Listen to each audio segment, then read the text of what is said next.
El amor es algo muy especial. Por eso cuando vio su sombra junto a la puerta, a la claridad de la luna que precisamente por su escasa luz le daba una apariencia de gran borrón plano y ominoso, no tuvo miedo. Supo que él había regresado. La suavidad de la noche de San Juan, el cielo diáfano, el olor fresco de la hierba, el rumor del agua, el canto de los ruiseñores, acompañaban de pronto lo más benéfico de su naturaleza a la presencia recobrada.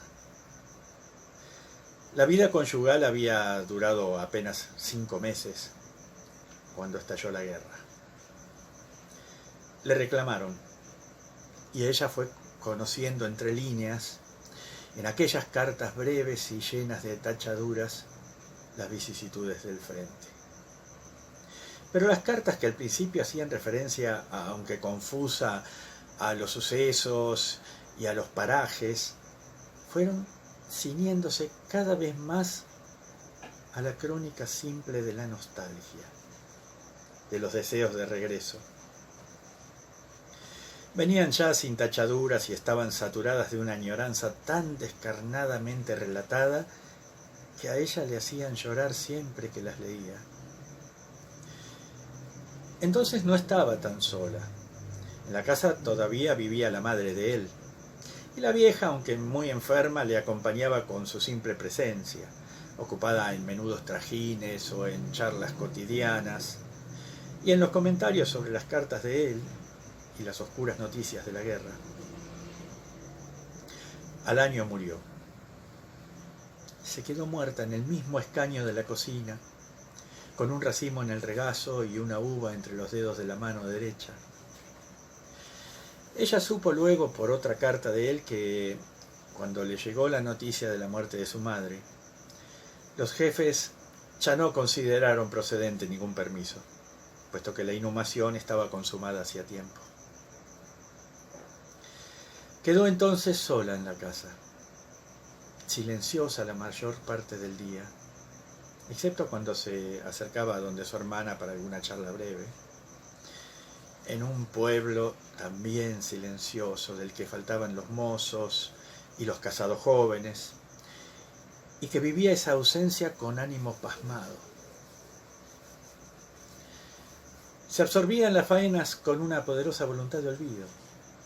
Así, con minuciosa rigidez de horario, cumplía las labores cotidianas de la limpieza, la cocina, el lavadero, las cuadras, el calendario sucesivo de los trabajos del campo, cejando y trasladando la hierba, escardando las legumbres y cavando los frutales y majando el centeno. Abstraída en la tarea del momento, acaso eso le exigía, con el esfuerzo físico, un ritmo especial. Llegaba a pensar la ausencia de él como una nebulosa ensoñación, no del todo real, de la que saldría en algún inmediato despertar. Pero el tiempo iba pasando y la guerra no terminaba. Ella no sabía muy bien los motivos de la guerra. Desde el púlpito el cura les hablaba del enemigo como de un mal diabólico y temible, infecciosos como una plaga. Al cabo ya la guerra y el enemigo dejaron de ofrecer una referencia real y era como si el esfuerzo bélico tuviese como objeto la defensa a ultranza frente a la invasión de unos seres monstruosos venidos de algún país lejano y mortífero. Hasta tal punto que en cierta ocasión, cuando atravesó el pueblo un convoy de prisioneros y los vecinos salieron a verles con acuciante curiosidad, una mujerona manifestó en su pintoresca exclamación la decepcionante sorpresa de comprobar que los enemigos no mostraban el aspecto de las diatribas del cura y otras noticias que les habían hecho imaginar. «No tienen rabo». No tenían rabo, ni pezuñas ni cuernos, eran hombres, tristes, oscuros, vestidos con capotes sucios, con chaquetas raídas. Sobre las cabezas peladas llevaban pasamontañas y gorrillas cuarteleras. Casi todos, tenían la barba crecida en los rostros flacos, aunque también se veían barbilampiñas de algunos mozalbetes.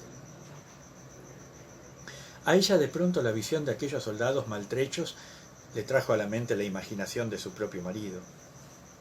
¿Acaso en esos momentos también acarreado en algún camión embarrado, encogido bajo un pardo capote? Hasta creyó reconocer en varios rostros el rostro querido, sumida en una súbita confusión que la llenó de angustia. Pasó el tiempo, otro año. El pueblo siguió perdiendo gente, y al fin solo quedaron los niños, las mujeres y los viejos. Las veladas habían dejado de ser ocasión alegre de contar fábulas y recordar sucesos, y eran ya solamente motivo de rezos. Rosarios y letanías, novenas y misas ocupaban las horas de la comunicación colectiva.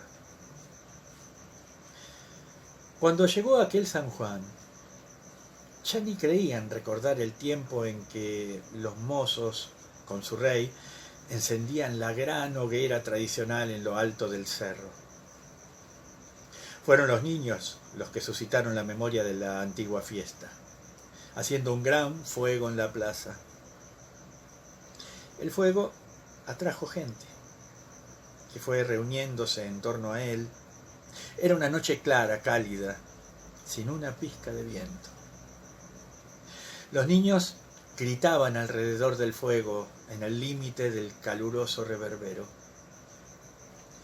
Los mayores recordaron otras noches de San Juan, a sus mozos llenándolas de algarabía y desorden, lo que cuando estaban los mozos se aceptaba con esa obligada mezcla de indulgencia y mal humor que traía la sumisión a un rito inevitable. Aquella noche se añoraba como una parte amputada de su vida. Porque aquel año, como el pasado, no habría necesidad de vigilar los huevos, las matanzas, los servidores. Nadie llegaría sigiloso en la noche para hurtarlos, y tampoco nadie borraría las sendas ni profanaría el rescoldo de los hogares.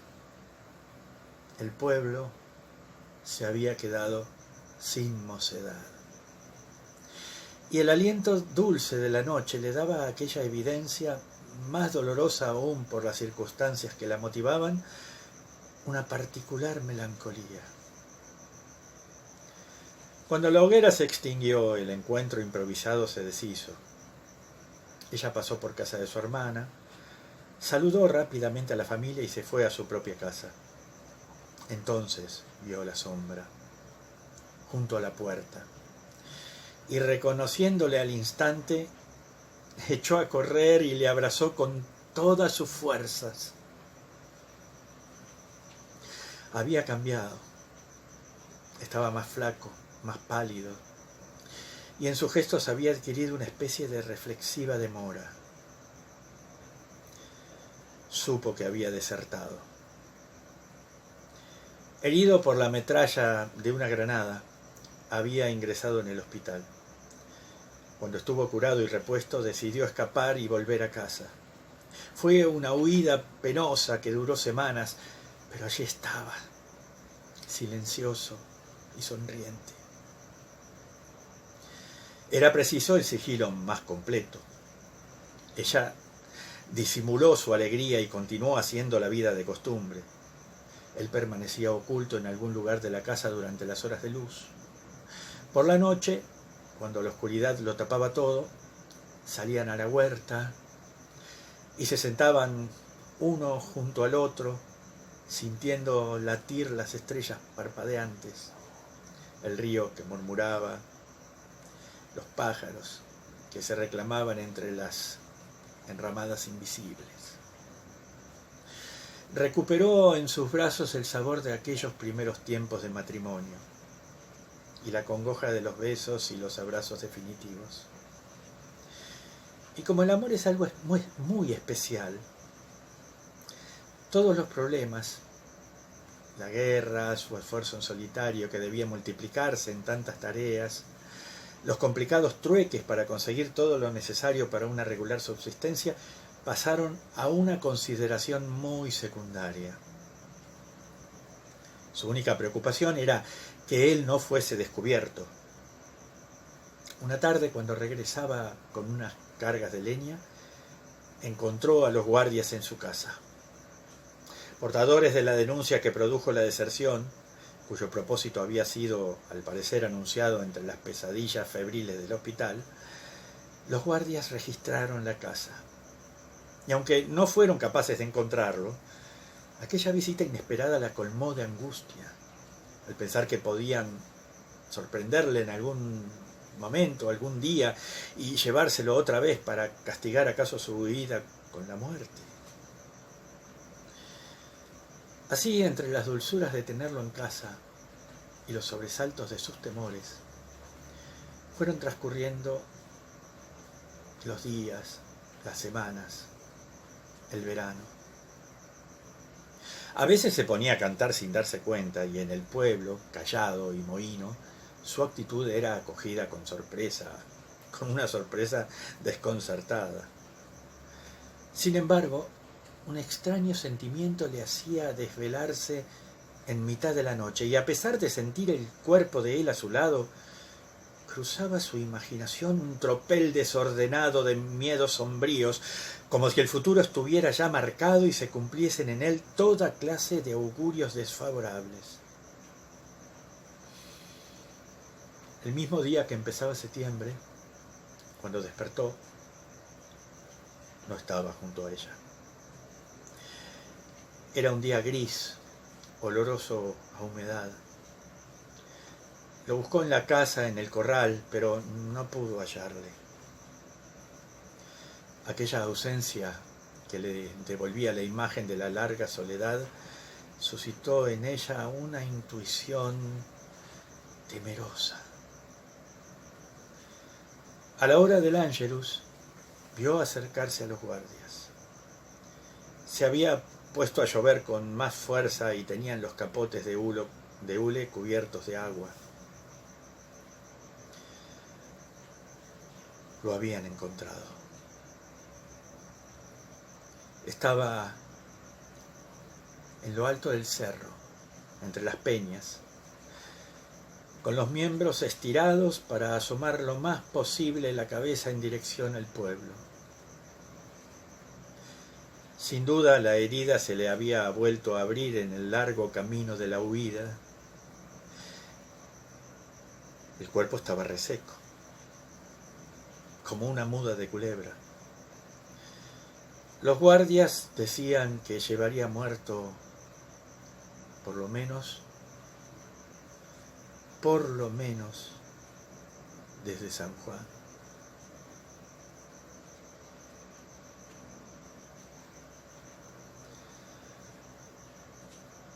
Este cuento